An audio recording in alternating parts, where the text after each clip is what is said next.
So what's a codec and why does it really matter to me? Well, codec stands for compressor decompressor. And for our purposes, it's a very big, ugly box on wheels that lets us video conference. Now, we can use Skype or Polycom software to video conference, so why should we care about wheeling an ugly box into our classroom?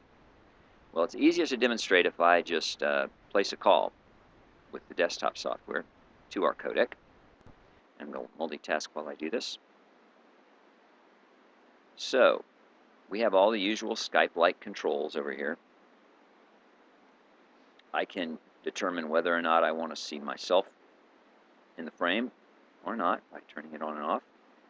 I can temporarily mute the camera so that the end user doesn't see me, or I can be seen but not heard by muting the microphone.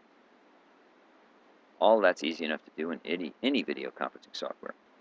So if I go over here, I can bring up some on-screen controls that let me take control of the far-end camera from across the internet. I can pan the camera up, down, left, right. And this is not some cheap little web camera. This is an extremely high-quality camera. We'll demonstrate that by zooming in, again, remotely across the internet, on that little tiny sticker, on that little tiny camera. And we're going to get close enough, once the autofocus kicks in, to be able to actually read that Gwinnett County asset tag right off that camera from across the room. That's pretty clear. And again, we'll zoom back out to demonstrate the kind of range we're talking about here. Now there's one more thing we can do.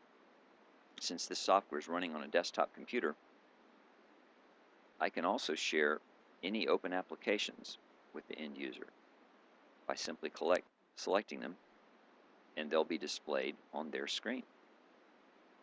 Pretty cool stuff. So how difficult is it to set up the codec in our classroom if we're ready to use it? Here are the things you get with the codec when you check it out. Starting in the lower right-hand corner in purple is the remote control. It gives you access to all the advanced features and the basic features of the codec. There is a handout on this. If you go to your Google Drive and type in the word codec, it will be probably the first result you will see, and it's a quick tips guide. And page 2 is a complete explanation of everything on the remote control. Next to that in yellow is the microphone. This is an omnidirectional microphone. You want to place that near the people speaking. In blue, that's the HDMI output. You will plug that into the HDMI input on your wall plate in your classroom. The red box is the network cable. The network cable will need to be plugged into a network drop to allow access to the codec and allow you to video conference.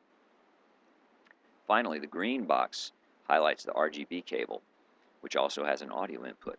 This can be connected to your laptop or PC if you want to share images from your computer while you're using the codec. It's very handy.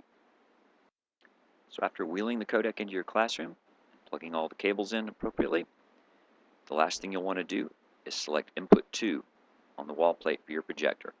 This will allow you to see everything the codec shares on the big screen. Finally, this is an image from the quick tips guide that I mentioned on the Google Drive. Let us know if you have any questions.